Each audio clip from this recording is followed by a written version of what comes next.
Don't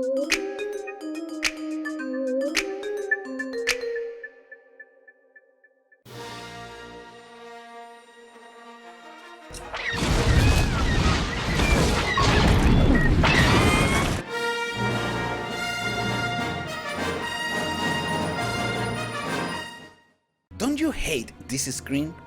After spending so many time collecting credits, alloy, contraband, you're logging in to get all your reward, your hard work resources that you've been collecting for a couple hours, and then all of a sudden, this is what you have! You're under attack! That is so upsetting. Well, it used to upset me. No anymore, and I'll show you why. Because with the new layout of my base, things are looking much better on defense. I've been collecting medals like crazy for the last couple days.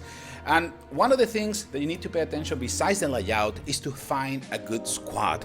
You definitely need to have the support of a good squad sending you reinforcement as soon if you can, right? I mean, it's impossible to hold a base under probably 10 or 15 attacks in a row and being able to survive every single one if you don't have a good squad providing you reinforcement.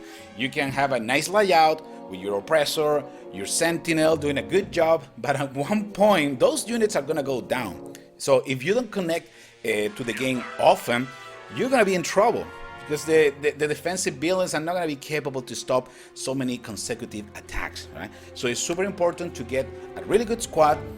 So if you want, actually post in the commentary section. If you're recruiting looking for members for your squad, just post in the commentary section, that's fine. As long as you don't spam, I'm fine with that. Just put in the information, the name of your squad, how many members you have, and what kind of players or medals you're requesting for the new members. All right, so in this episode, we're gonna analyze a couple of these defensive replays because it's super important.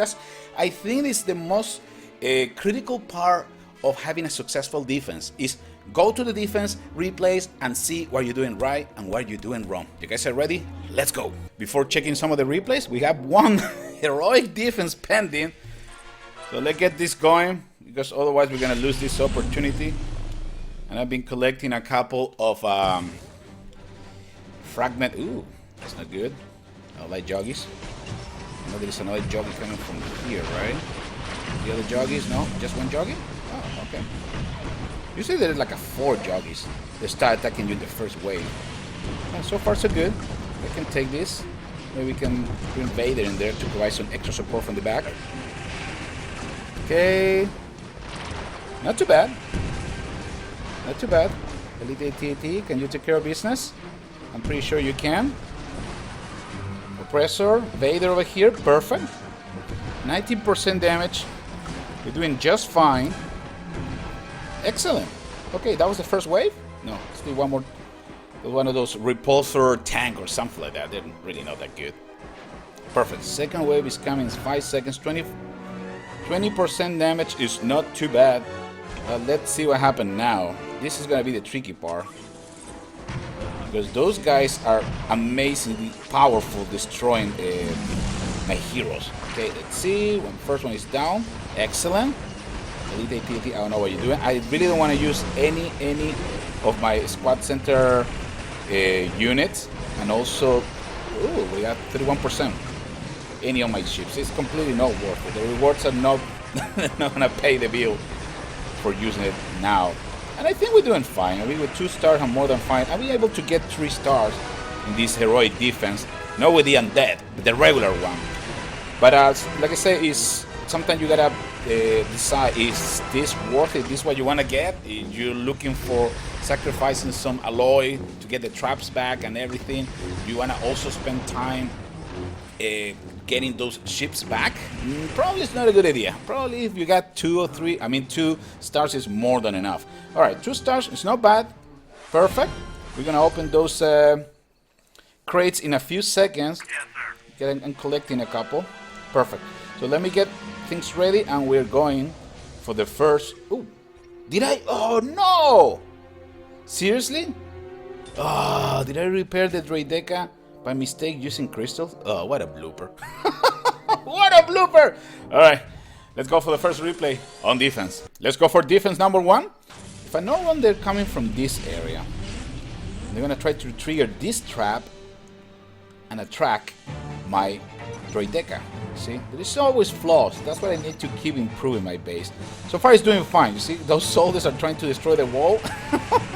My Droideka was hiding behind the wall, but I think that was way too much power. Too many heavy soldiers, impossible to stop. Here comes Luke, a bunch of Hellfire droids and heavies. This is not looking good. I'm wondering how we were able to survive this attack. Oof, infiltrator right there. That's not good. Bringing down shields, not for too long, my friend. Alright, so here goes the defense now. See, a bunch of snipers. The snipers are still under the coverage of the shield generators. That is great for me. I got the oppressor also attacking from distance. And this attack that at the beginning looks like it's going to completely wipe my base because the amount of heavy soldiers, because of the amount of the Hellfire droids, after all, wasn't that good. You see?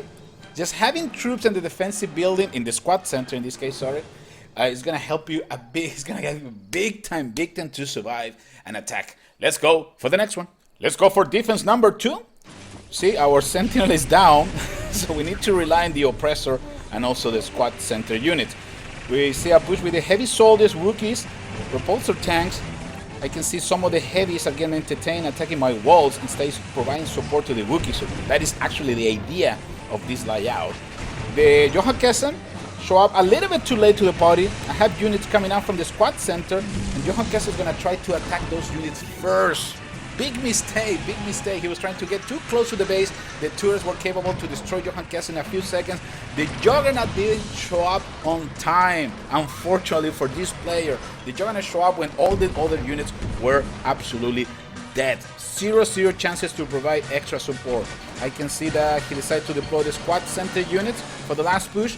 Not so great that Juggernaut is going to try to target the shield generator, and I already have all my snipers and my oppressor in there. He was trying to destroy my snipers. For a 1 millimeter, we were able to survive that attack. You see, one more time, squad center units are helping me big time, and depending where they are located. Like I say, if speeder bikes are great, but if you have snipers, remember the range of the snipers is so good, it's so long that those units are gonna stay under the protection of the shield generator. All right, let's go for another replay. Let's go for the last replay of this episode. This is an interesting attack. See, this player is trying to bring down one of my shield generators and attack from that area, or to make an opening for the Juggernaut. Look at that, using a low X-Wing to destroy my squad center. My squad center is still under the protection of the other shield generators, so that was the reason we're still alive. Juggernaut start pushing. Oh, this is not good, guys. Jetpack soldiers. Those guys are so powerful, so overpowered, it's not even funny. We're gonna talk about those guys in another episode. But this is a really interesting push. A bunch of jetpack, Juggernaut, I can see Luke is coming, a couple medic droids, Droideka Sentinel, Oppressor, Rebel soldiers. It's a big attack. But one more time, look at my snipers from behind, in the back, providing some support and bringing down those guys like a little flies. That was the whole idea of having the squad center in the middle of the base. That is one of the keys, and I think I mentioned this before when I was working in this layout. That is one of the keys of a good defensive building. I mean layout. Put the squad center in a location that they can, you can avoid the enemy to try to push out those units from the squad center. That is the whole idea. Just putting the squad center in the middle is making things so complicated for my enemy, because he really needs to start attacking one of the corners of my base in order to push those units out of the squad center. Wow, that was a really good defense. And an amazing battle, by the way. And now it's time to open a couple of crates, because I've been collecting a couple. Let's see. So I got the daily one. Perfect, time to open daily crate. Some alloy. I haven't received any elite. Yeah, absolutely zero. Wow, 0 elite parts or fragments. Okay, we got a bunch of defensive stuff in here. Durasteel, Carbonite. We're gonna start with the Carbonite. Perfect. Open the first one. Hurry up. So we can get some credits. Repair droid. Reinforce the headquarters. That's not too bad. Another Carbonite. Let's do this. Did I mess up? I think I did. My bad. Some credits. That's not bad. Gamorrean Warrior. Reinforce a headquarters. You know what? I've been super successful with the defensive part of in the rebels. With the rebels, I can easily get 3 stars. I don't know why. Because of the heroes. Maybe it's because of the heroes are faster than the heroes of the Empire. I believe so. I don't know. I think that is the main reason of why the rebels has an advantage in the heroic defense, because I can get 3 stars without any problems, and my base is not as good as this one. Okay, what do we got? Some alloy. Perfect. A couple crystals. Perfect. And now let's open the 2 Duracell heroic defense. Pa-da-pa-pa, number 1. 32,000 in credits. Sniper. Okay, we have an upgrade. That's not too bad. We got something else going on in here. One more. 32. Veteran ATST. Okay.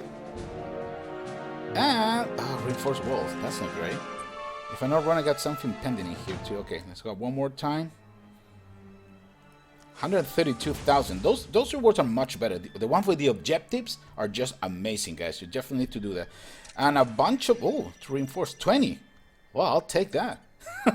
I'll take that. Right now, I'm trying to push to be in top of 2 of the conflicts right now. One is in Dandoran, and the other one, if I'm not wrong, is in Hot, right? Let's see. Go back to Hot. Yeah. So I'm gonna try to push. I won't be able to make it to the Ultra Chrome in both because that requires a lot of time. But I'm gonna do my best to collect some of these fragments so I can show you exactly how many fragments we can get. Well, depending on the league, you can get, for example, if I can survive the Duracell for a few days longer, I'm gonna receive 2. Only 2? 2 fragments on the MTV7? Wow. So the Chrome is the only one that's gonna give me a free upgrade. Alright, let's see what we can do. Fellas, this is the Game Hunter. Another episode of Tower Commander Empire. Don't forget to like, subscribe, share my videos. I'll see you in the next one. Take care, fellas.